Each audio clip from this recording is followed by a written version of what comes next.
Hello and welcome to the next in our series of webinars. My name is Simon Nuttall. I'm one of the partners here at McGill's in Cirencester. The topic today is unclaimed tax unclaimed tax allowances. Every year there are billions of pounds of tax relief that goes unclaimed. We think there are in the region of 1,000 tax reliefs and allowances available to businesses and individuals. These are designed normally with two things in mind. One, to make life fairer for the taxpayer, and two, to incentivize certain activities. So, for example, investment in newly formed companies or the development of new products and services under the research and development allowances. These videos are always of a general nature, but if you've got any particular questions that you would like to ask or some further information, then do contact any of the partners, either myself, Simon, Charlotte Dandy, or Helen Jones. We hope you'll find this useful. I want to talk about personal tax allowances, and I want to focus on 4 or 5 in particular. There are many personal tax allowances, and it would take forever to go through them all in detail. The main personal allowance is the nil rate, zero tax brand, which is currently £12,500, i.e. if you earn less than £12,500, you won't pay any tax at all. Now, a lot of people forget to make the best of the married couples allowance and the element within there that can be transferred between husband and wife, wife and husband, civil partner and civil partner, and that's both for same-sex couples and heterosexuals. So if one of you doesn't earn £12,500 and the other is not a higher rate taxpayer, it's possible to transfer up to £1,250 of the allowance that would go unused to the other party. And this can save a reasonable amount of tax. It's also worth talking about making use of the personal allowance itself. There are times when we can organise our financial affairs and choose when we take some income. For example, if you have your own company, or if you are doing some small form of self-employment. And it's always worth keeping an eye on your personal allowance. There may be some years where there's a bit left and other years where you're earning more than the personal allowance. So just try and think ahead a little bit and see if you can use as much of the allowance as possible. Dividend allowance. This is a relatively new allowance that we've only been with us for a few years. It started off at £5,000 and it's now been reduced to £2,000. There is talk that it will be reduced further, but I would think in the current pandemic it's unlikely to change. This means that you can receive £2,000 of dividends without paying the dividend tax. And again, it's worthwhile thinking about this, particularly if you weren't planning on taking a dividend in a tax year and were perhaps taking some in the following tax year. Spread that amount over the 2 years so that you can get the maximum of 2 lots of £2,000 tax-free. An allowance that often gets missed, fortunately because it's relatively rare, is the blind person's allowance.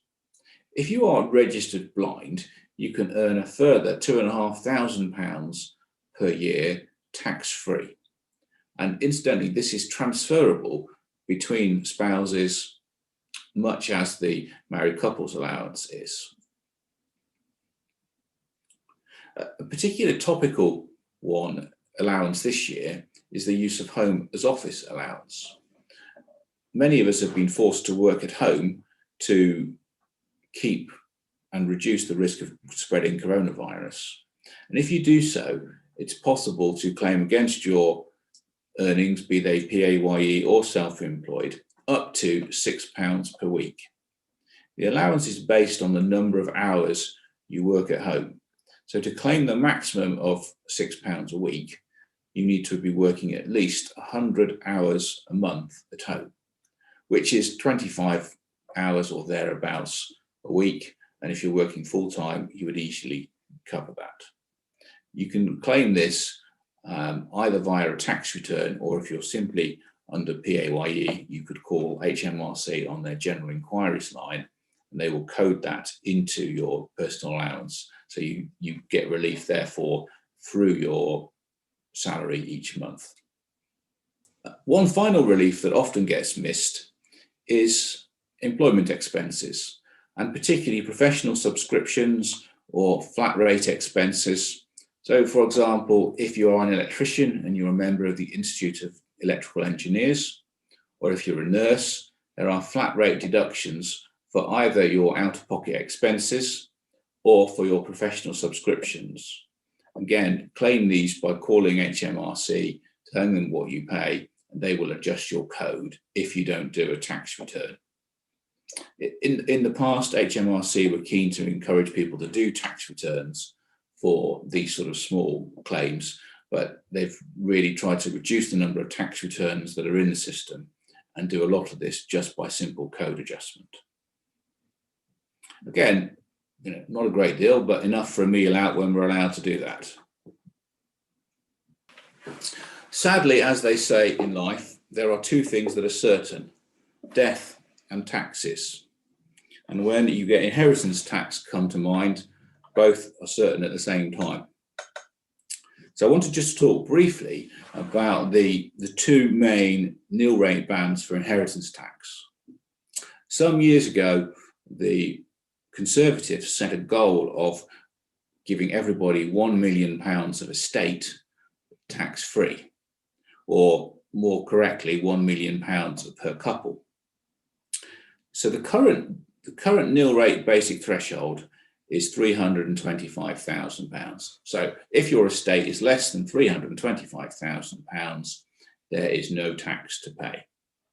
Above that, the inheritance tax is chargeable at 40%. Now, one of the interesting things, and perhaps retrospective pieces of legislation that I think Gordon Brown brought in, was that if you're widowed or a widower and all of your spouse's estate passed to you, their personal nil rate band used to disappear. And there were various ways of getting around this, the most effective one being a nil rate band discretionary trust.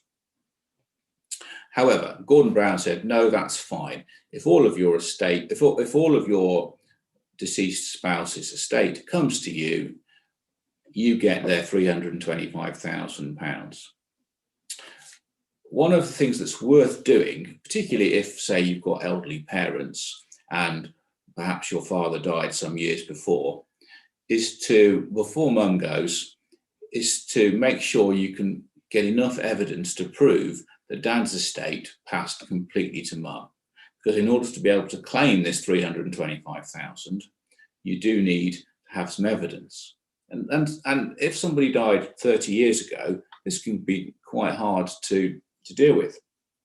I had a case where a gentleman had lived until he was in his late 90s, and his wife had died in her early 50s, and trying to find evidence that all of her estate passed to him was quite hard. We eventually found enough to just about persuade HMRC that was valid, but his estate was well in excess of £325,000, and her estate at that point had been virtually nothing. And if we'd have lost that second £325,000, that would have given us a further tax on 325 at 40%, which is well over £100,000. The second way that the government have chosen to get to this £1 million total is looking at main residence. So if you pass your main residence to a direct descendant, so and that's quite a limited number of people, then you get for this year an additional £175,000, and that has been rising from 125. However, it's not going to rise any further. So you get the £1 million by looking at 325 plus 175 gives you 500 by two spouses, £1 million.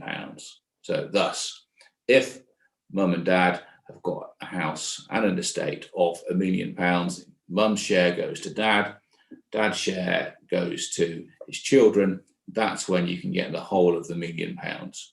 But it is quite complicated, and as they say in tax, the devil is in the detail. So worth checking the detail before you come to rely on it. And also important to make sure you've got the evidence of what happened to either your own spouse when they died, or your parents' spouse, or your grandparents' spouse, if you are the person that you think is going to be looking after somebody's estate who may pass away sooner than you would like. But any questions, do give any of us a shout here. Thank you.